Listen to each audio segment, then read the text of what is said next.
환난 가난과 고난 수고로움 속에도 성도는 그 믿음을 지켰네. 주를 섬기는 일에 자신을 다 드리며 진리의 말씀과 성령으로 그 길을 걸었네. 그리스도 안에서 새롭게 하시고 그리스도로 인하여 자유케 되었네. 우리는 무명하나 유명한 자요 죽음의 위기 속에도 참 생명 가졌고 근심 하나 기뻐하며 가난하나 다른 이를 부욕해 하는 자로다. 다시 한번 고백하며 나아갑시다. 환난 가난과 고난 수고로움 속에도 성도는 그 믿음을 지켰네. 주를 섬기는 일에 자신을 다 드리며 진리의 말씀과 성령으로 그 길을 걸었네. 그리스도 안에서 새롭게 하시고 그리스도로 인하여 자유케 되었네. 우리는 무명하나 유명한 자요 죽음의 위기 속에도 참 생명 가졌고 근심 하나 기뻐하며 가난하나 다른 이를 부욕해 하는 자.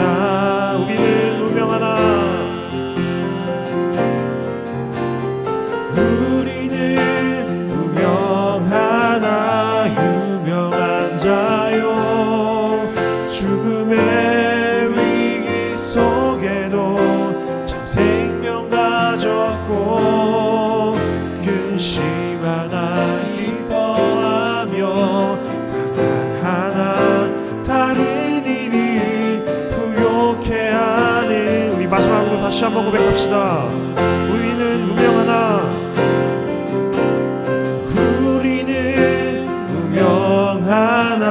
유명한 자요 죽음의 위기 속에도 참 생명 가졌고 근심 하나 기뻐하며 가난하나 다른 이를 부욕해 하는 자로 모든 것 가진 자보다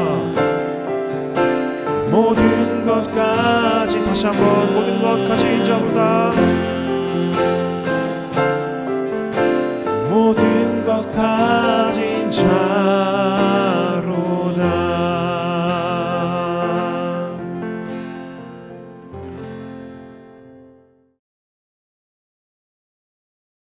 오늘 함께 나눌 말씀은 신약성경 누가복음 14장 34절부터 35절 말씀입니다. 신약성경 누가복음 14장 34절부터 35절 말씀입니다. 우리 함께 읽겠습니다. 소금이 좋은 것이나 소금도 만일 그 맛을 잃으면 무엇으로 짜게 하리요. 땅에도 거름에도 쓸데없어 내버리느니라. 들을 귀가 있는 자들은 들을지어다 하시니라. 아멘. 예수님께서는 오늘 말씀을 통해서 특별히 오늘 우리가 읽은 이 소금의 비유를 통해서 우리에게 제자도에 대해서 가르쳐주고 계십니다. 예수님께서는 소금은 좋은 것이다라고 말씀하고 있습니다. 즉 소금의 특성을 긍정적으로 이야기하고 계신 것입니다. 마태복음에서는 너희는 세상의 소금이다라고 말씀하시는 것처럼 동일하게 오늘 본문에서도 우리가 소금이다라는 것을 비유적으로 말씀하고 계신 것입니다. 오늘 말씀을 통해서 예수님께서 말씀하신 그 소금의 특성을 통해 비유하신 제자도를 함께 살펴보기를 원합니다. 먼저 소금은 우리가 읽은 본문에 나와 있는 것처럼 맛을 내는 역할을 하고 있습니다. 소금의 특성, 본질은 맛을 내는 것입니다. 짠맛을 통해 간을 맞추거나 그 음식에 맛을 내도록 하는 역할을 하는 것이죠. 어떤 음식이든 소금이 들어가면 짠맛을 가미하면 그 음식의 맛이 살아나게 되어 있습니다. 그렇기 때문에 오늘 말씀에서 말씀하는 것처럼 소금이 짜게 하는 그 맛을 잃게 된다면 더 이상 소금으로서는 가치가 없다는 것입니다. 동일하게 우리에게도 이 말씀이 적용되고 있습니다. 그리스도인은 하나님 나라의 백성은 하나님의 자녀는 하나님 나라의 맛을 내는 사람들입니다. 그리스도인답게 살아감을 통하여서 하나님의 자녀답게 살아감을 통하여서 하나님 나라와 그리고 하나님께 주신 그 은혜의 맛들을 이 세상 가운데 드러내며 그 맛을 내며 살아가는 존재라는 것입니다. 두 번째로 이 소금은 부패를 방지하는 역할을 하고 있습니다. 이 염분, 이 짠맛은 이 염분을 통하여서 썩는 것을 방지하게 하는 역할을 하고 있는 것이죠. 즉 어떤 것들을 보존하게 하는, 썩지 않게 하는 역할입니다. 동일하게 우리는 이 땅 가운데 부르심을 받았고 하나님의 자녀로 살아가고 그리스도인으로 살아가는 가운데에 우리에게는 이 세상 가운데 이 세상이 더 이상 죄로 인하여서 하나님과 멀어지는 것을 막는, 더 이상 썩지 않게 해야 할 의무가 그리스도인에게는 있다는 것입니다. 세상의 소금으로서 세상을 썩지 않도록 보존하도록 노력하는 그러한 의무가 우리 가운데 있다는 것이죠. 세 번째로는 우리가 읽은 말씀을 통해서 또 알 수 있는데 땅에도 거름에도 쓸데없어 내버리느니라 라는 이 말씀처럼 소금은 땅을 비옥하게 하는 그러한 거름이나 비료의 성분으로도 사용된다는 것입니다. 땅을 비옥하게 합니다. 열매를 풍성히 맺게 하는 그러한 조건을 만들어주는 역할도 하고 있다는 것입니다. 이 땅 가운데 소금으로서 우리는 하나님 나라를 풍성하게 해야 합니다. 열매를 맺게 해야 한다는 것입니다. 썩지 않게 하는 것을 더 넘어서서 이 땅 가운데에 풍성하게 하나님의 나라의 열매가 맺도록 그렇게 살아가야 한다는 것입니다. 그러한 역할을 우리가 소금으로서 감당해야 한다는 것입니다. 예수님께서는 이 소금의 비를 통해서 분명히 이렇게 말씀하고 계십니다. 소금이 그 맛을 잃으면 무엇으로 짜게 하겠느냐? 즉 소금이 본질을 잃어버리면 쓸데가 없어 내버려진다라고 말씀하고 있습니다.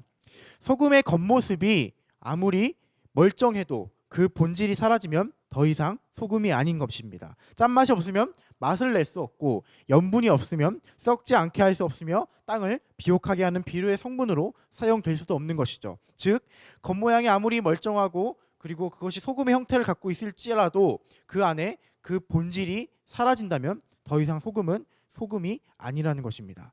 마찬가지로 우리도 동일하다는 것입니다. 제자도 마찬가지이고 그리스도인도 마찬가지입니다. 본질을 잃어버리면 더 이상 제자가 아닙니다. 본질을 잃어버리면 더 이상 그리스도인이 아닙니다.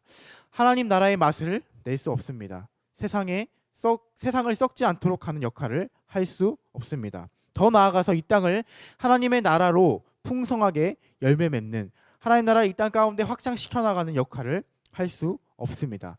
오늘 예수님께서는 그것을 지적하고 계신 것입니다. 우리가 읽은 이 누가복음 14장 34절 35절 말씀은요. 이 누가복음 14장의 전체적인 맥락에서 보자면은 예수님의 제자도에 대한 가르침의 배경에 있습니다. 예수님께서는 누가복음 14장에서 여러 가지 가르침들을 우리에게 주시고 있습니다. 다 읽을 수 없기 때문에 제가 간략하게 소개를 해드리겠습니다. 14장 7절에서는요. 예수님께서는 높아지지 말고 겸손히 낮아질 것에 대해서 가르치고 계십니다.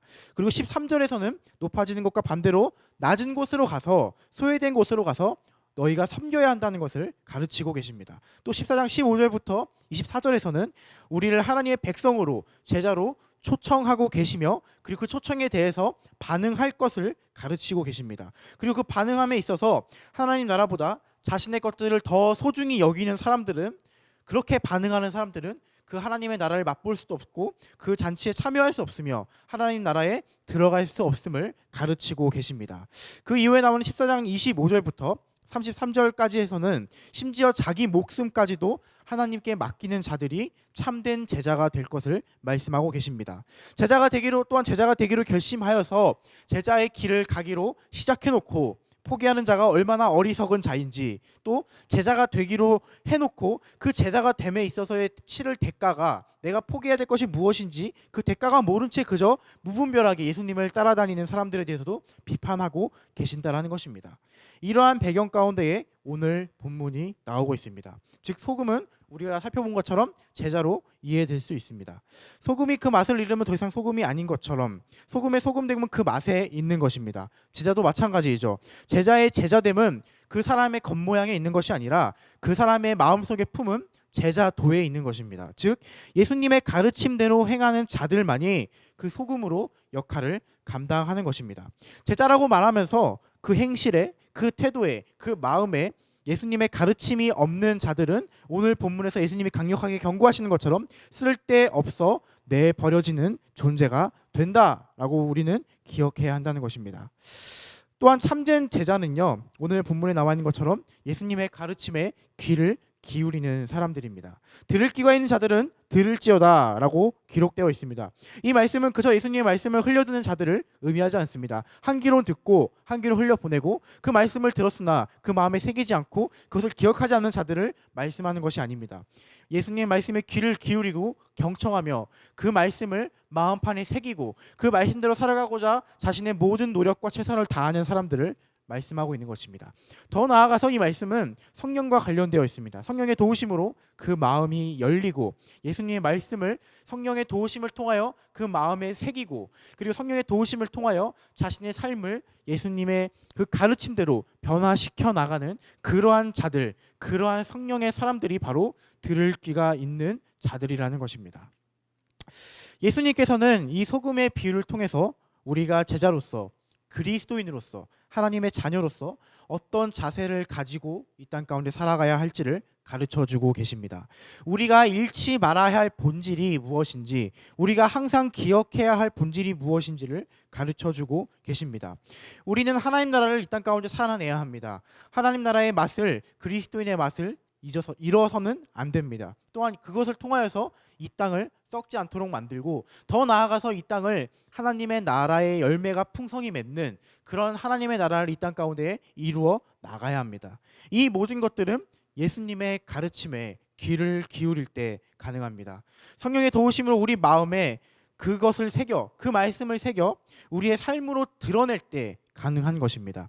이것은 또한 우리의 피나는 노력과 그 노력을 통해서 일하시는 하나님의 은혜로 가능한 것입니다. 그리스도인으로 살아간다는 것, 하나님의 자녀로 살아간다는 것은 결코 쉬운 것이 아닙니다. 그저 무분별하게 내가 치를 대가가 무엇인지도 모른 채 예수님을 따라가는 삶이 아닙니다.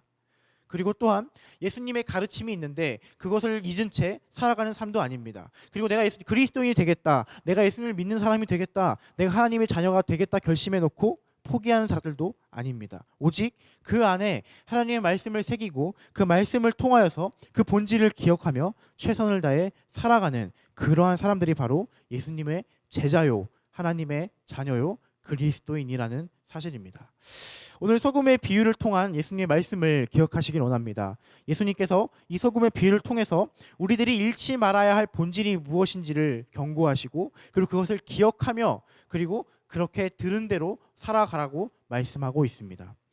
사랑하는 성도 여러분, 이 말씀을 우리 마음판에 새기고 그리고 이것뿐만이 아니라 이 성경에서 이 말씀에서 말씀하고 있는 가르치고 계신 예수님의 모든 가르침들, 하나님의 말씀들을 계속해서 기억하고 묵상하며 그 말씀을 우리 가운데 새겨 그 말씀으로 살아가는 하루하루를 살아가시기를 축복합니다. 그리고 그럴 때에 성령의 도우심과 성령의 능력과 하나님의 은혜로 말미암아 우리의 삶이 또한 하나님의 은혜로 풍성하게 열매 맺게 되는 그러한 성도의 삶을 살아가시기를 축복합니다. 이 시간 우리 함께 말씀 붙잡고 우리를 위하여서 우리 자신을 놓고 함께 기도하시며 나아가시겠습니다.